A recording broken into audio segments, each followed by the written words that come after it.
Hello there, a very good morning. This is the Breakfast Rundown on TV1. I'm Therunee Karunaratne. As always, we're coming to you live from our Newsfirst studios here in Colombo. This morning too, we are ready with the details on the top stories from here at home and around the world. Do stay tuned with us for the news in detail. This morning we start off the bulletin with news from overseas. Let's start off with some of our neighboring countries, India and Pakistan. As we know, by now there is a conflict that is escalating between the two countries, and this conflict stemmed from the Pahalgam terror attacks recently. India hit Pakistan and Pakistani Kashmir with missiles on Wednesday, and now Pakistan has vowed to retaliate, saying it shot down 5 Indian aircraft in the worst clash in more than 2 decades between the two nuclear-armed neighbors. Indian armed forces early Wednesday carried out 24 precision missile attacks on 9 terror targets in Pakistan and Pakistan-occupied Kashmir, including Muridke and Bahawalpur, strongholds of terror groups Lashkar-e-Taiba and Jaish-e-Mohammed, respectively. International media report that more than 70 were killed and over 60 wounded in these strikes. India told more than a dozen foreign envoys in New Delhi that if Pakistan responds, India will respond, fueling fears of a larger military conflict in one of the world's most dangerous and most populated nuclear flashpoint regions. The escalation comes at a fragile moment for Pakistan's $350 billion economy, which recently emerged from an economic crisis, with the government trying to shore up finances and make progress on the $7 billion IMF loan program of 2024. India said it struck 9 quote-unquote terrorist infrastructure sites, some of them linked to an attack by Islamist militants that killed 25 Hindu tourists and 1 local in Indian Kashmir last month. Pakistan said at least 31 of its civilians had been killed and 46 wounded, and that India had ignited an inferno in this region. This included deaths from the strikes and border shelling as well. Pakistan's Defence Minister Khawaja Muhammad Asif said Islamabad would only strike Indian military targets and not civilians in retaliation. Now, the Indian strikes included Punjab, Pakistan's most populous province, for the first time since the last full-scale war between the old enemies more than half a century ago.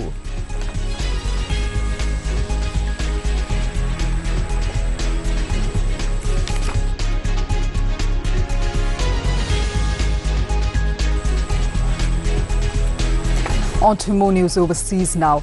Black smoke billowed from the chimney of the Sistine Chapel on Wednesday evening, signalling the inconclusive first vote by cardinals locked in the Sistine Chapel in a conclave to elect a new pope to guide the Roman Catholic Church. Thousands of faithfuls gathered in the St. Peter's Square, waiting for smoke to pour from a narrow flue on the roof of the chapel at the end of a day rich in ritual and pageantry, with prelates praying for divine guidance in their sacred ballot. The crowds had to be patient as it took longer than expected for the smoke to appear, more than 3 hours after the start of this conclave. This was an hour more than it took for the smoke to be seen after the first vote in 2013 that picked the late Pope Francis to lead the Roman Catholic Church. When a pope is chosen, white smoke will emerge, but this had not been expected on Wednesday. A pontiff had not been picked on the first day of a conclave in modern times. However, some cardinals said this week that they hope to wrap things up by Thursday or Friday to show the church can remain unified after an often divisive 12-year papacy of Francis, who died last month. The 133 cardinal electors, who are all aged under 80, will spend the night secluded in one of 2 Vatican guest houses, where they can continue their deliberations in a more informal setting before returning to the chapel on Thursday morning. Now, in the recent days, cardinals have offered different assessments of what they're looking for in the next pontiff who will lead the 1.4 billion member church. While some have called for continuity with Francis's vision of greater openness and reform, others have said they want to turn the clock back and embrace older traditions. Many have indicated that they want a more predictable, measured pontificate.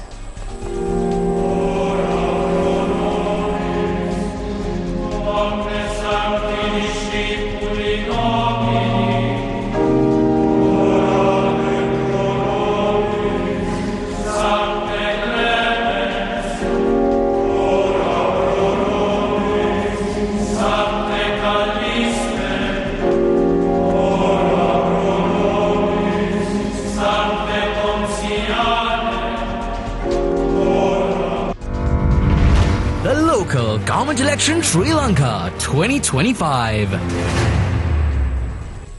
We're back right after the 2025 local government election. Right throughout, we brought you the updates regarding this election, the coverage right throughout. And this morning, we have yet another update coming in from the National Election Commission of Sri Lanka. The Commission has announced that the official gazette listing the names of members elected in the 2025 local government elections will be issued only after the final decisions are made regarding female representation. Commission Chairman R.M.A.L. Ratnayaka stated that the process to determine the number of female representatives to be nominated by each political party is currently underway.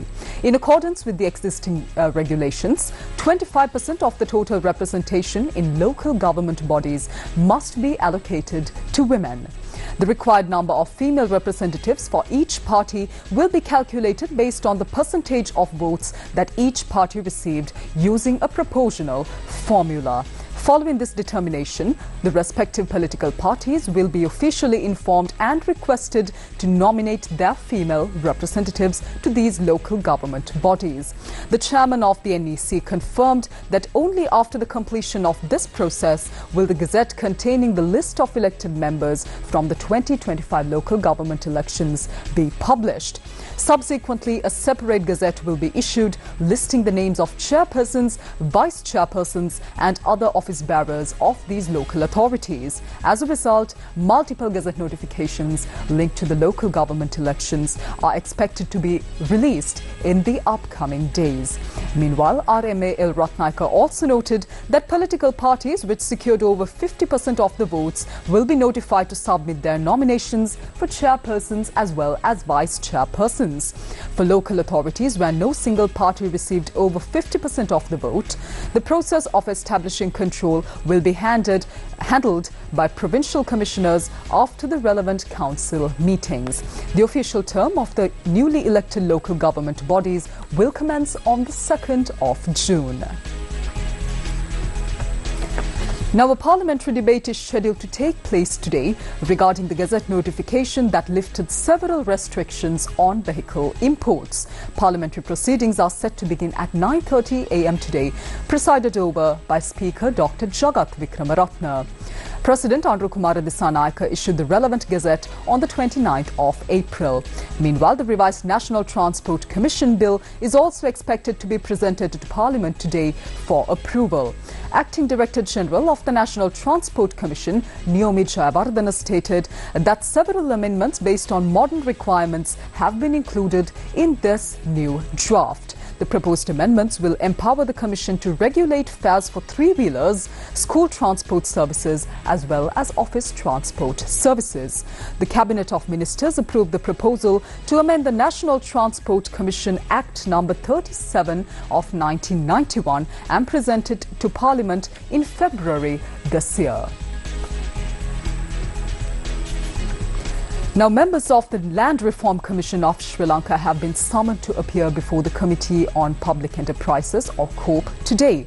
COPE Chairman Dr. Nishantha Samaravira stated that special attention will be paid to matters revealed in the audit reports during this session. Accordingly, the COPE Committee is scheduled to convene at 1:30 p.m. today. Meanwhile, 15 Sri Lankans who were rescued from cybercrime camps in Myanmar have been safely brought back to Sri Lanka. They had been stranded for nearly 2 months at a temporary shelter in Myanmar after being denied permission to cross into Thailand via the Myanmar-Thailand border.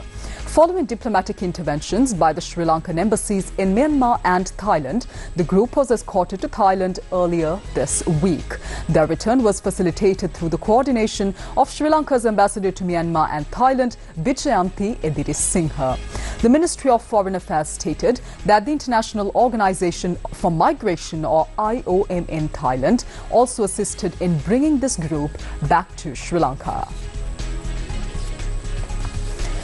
Now, 2 individuals have died following an accident that occurred in the Gurugodalla area along the Ranna-Veerakatiya main road. According to reports, a motorcycle travelling from the Veerakatiya direction collided with a lorry while attempting to overtake, subsequently crashing into a nearby culvert.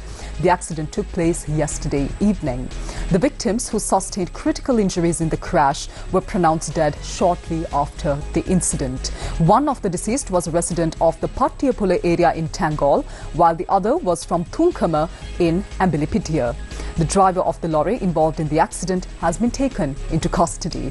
Further investigations are currently being conducted by the Veerakatiya police.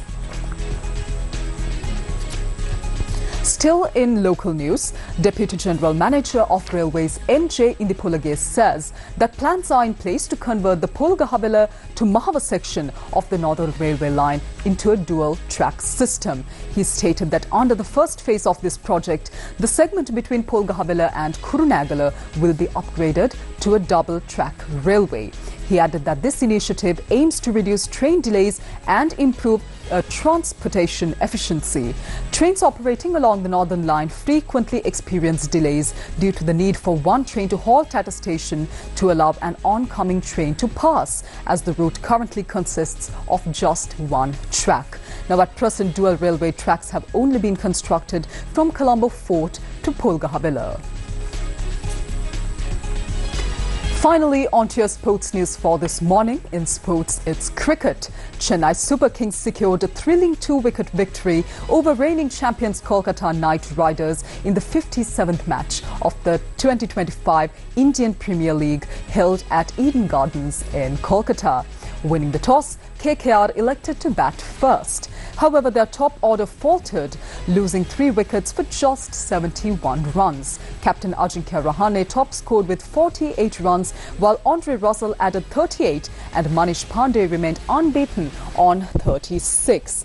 Despite their efforts, KKR managed a total of 179 for 6 in their allotted 20 overs. Now, for CSK, Noor Ahmed was the pick of their bowlers, claiming 4 crucial wickets to restrict the Kolkata side. In reply, CSK's chase was led by a half-century from Dewald Brevis, while Shivam Dubey contributed 45 runs. Veteran captain MS Dhoni held his nerve at the end, finishing unbeaten on 17 to guide his team to victory. Chennai reached the target of 180 with just 2 balls to spare, finishing on 180 for 8 in 19.4 overs, sealing a nail-biting win and further strengthening their position in the tournament standings. Get into the last over, as they've done so often in the past, and the ground erupts. That's a wrap of this morning's edition of the Breakfast Rundown on TV1. Thank you for joining us. Do join us tomorrow as well for more of the very latest from here at home and around the world. Take care. Have a wonderful day ahead.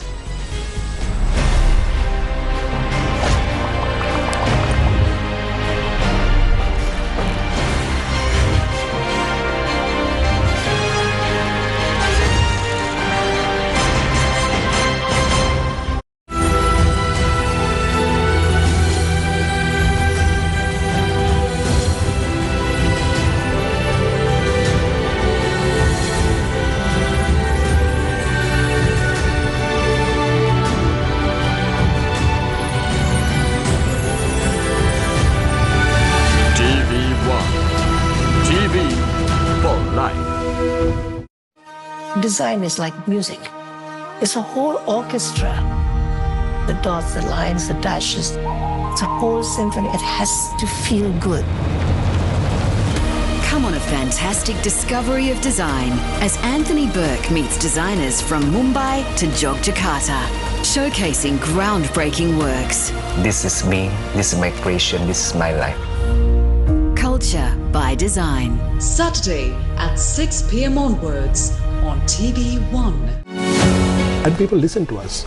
And also because they don't like that wasteful, corrupt political culture. So the smoothest transition ever, I think any country could learn a lesson, Just the fact that you're a woman is not sufficient. You need to have a good backbone. You need to be sure of who you are. And you need to have the strength to speak up. We have to be arrogant.